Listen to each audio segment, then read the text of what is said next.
लुधियाना की रीटा की जिंदगी बड़े ही मजे से गुजर रही थी। आस पड़ोस से लेकर नाती रिश्तेदार सभी रीटा को बड़ा मानते थे। वो सबकी पसंद नापसंद का ख्याल रखती। अरे बहन, ये लो कढ़ी बनाई थी मैंने। सोचा तुम बीमार हो तो तुम्हारे घर के लिए भी बना दी, खा लेना। सभी रीटा की तारीफ करते हैं। रीटा की ममेरी बहन कहती है, रीटा, तुम्हारा लड़का तो बहुत बड़ा हो गया है, उसकी शादी की नहीं सोची? सोच तो रही हूं, लेकिन ऐसे लड़के से कौन शादी करेगा जो कमाता धमाता ही नहीं है। ये तो है। तू उसे समझाकर किसी काम पर क्यों नहीं लगाती? अरे क्या करूं बहन, समझाती तो बहुत हूं लेकिन समझता ही नहीं। किसी तरह कहीं काम पर लगा भी दो तो 2-4 दिनों में ही काम छोड़कर वापस आ जाता है। कहता है खुद का काम करना है। अगले दिन रीटा का बेटा मयंक कहता है, माँ, ये नेहा है, मैं इससे प्यार करता हूं और इसी से शादी करूंगा। अब लेकिन नेहा बेटा, ये तो काम ही नहीं करता, तुम खाओगी क्या?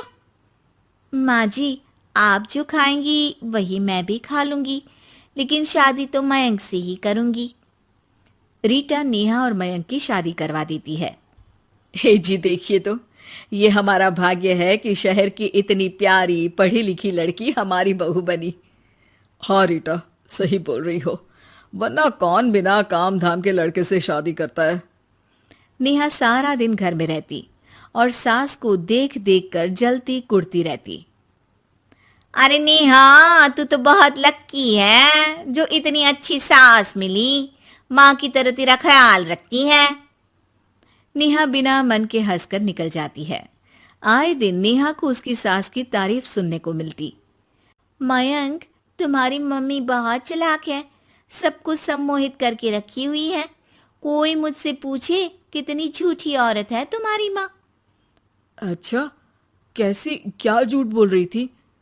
अरे जिसे देखो वो कहता है तुम किस्मत वाली हो कि अच्छी सास मिली। क्या तुम लोग किस्मत वाले नहीं हो जो मैं मिली तुम लोगों को? अरे लेकिन यार, तुम्हें तो कोई जानता नहीं ना। तुम्हें तो लोगों को समझाना पड़ेगा कि तुम भी उतनी ही अच्छी हो जितनी की माँ है। उतनी? ना जी ना, मैं तो उनसे कहीं ज्यादा समझदार और गुणी हूँ। नेहा अपनी माँ को फोन कर सारी बात बताती है। अरे देख, तुझे सबके सामने अपनी सास को गलत साबित करना होगा। अगले दिन नेहा हाथ में टूथपेस्ट लगाकर घर के बाहर खड़ी होती है कि पड़ोसन उससे पूछती है, अरे नेहा बेटा, क्या हो गया? ताई,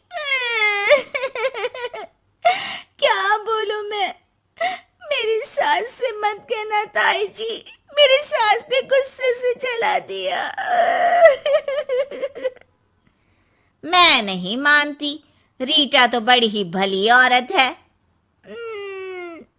मेरा पति कोई काम नहीं करता ना, सारा सारा दिन ताने देती रहती है, कहती है तुझे खाना तभी दूंगी जब घर का सारा काम करेगी। पड़ोसन को नेहा पर तरस आ जाता है। वो सब जगह नेहा की कही बात फैला देती है। एक पड़ोसन दूसरी से कहती है, रीटा तो बड़ी ही खराब औरत निकली। हाँ हाँ, देखो तो कैसे बहू पर जुल्म करती है। नेहा के घर रीटा की भाभी आती है। अरे मामी जी नमस्ते, कैसी हैं आप? मैं तो ठीक हूँ बेटा। कहाँ है रीटा? घर में नहीं है क्या? उसे तो मैंने कहा था कि मैं आ रही हूँ। अब क्या बताऊँ मामी जी, मुझे तो डॉक्टर के पास जाना था, लेकिन फिर भी मैं रुकी कि आपको घर आना है। मम्मी जी को तो कोई फिक्र ही नहीं है।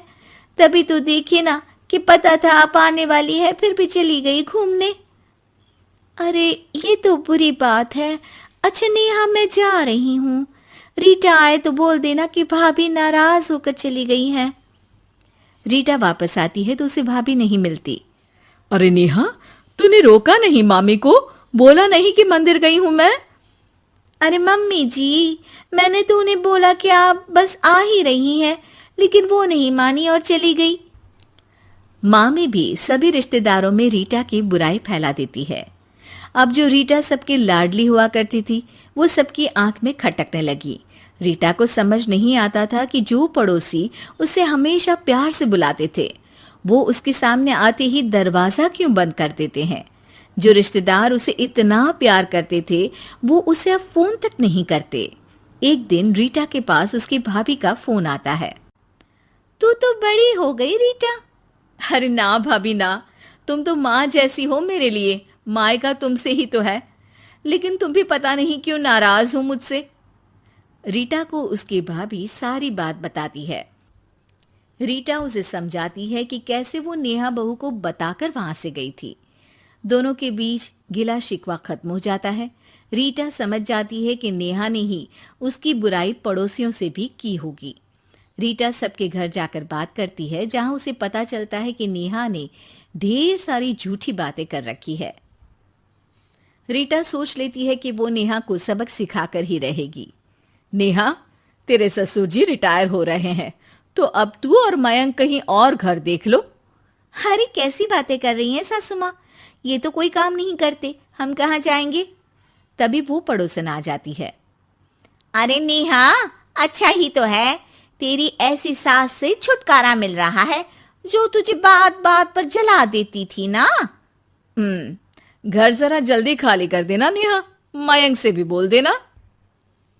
नेहा को समझ आ जाता है कि सास को सब पता चल गया है। वो उसकी पैर पकड़ लेती है। सासू माँ, मुझे माफ कर दीजिए, मैं आगे से ऐसा कभी नहीं करूंगी।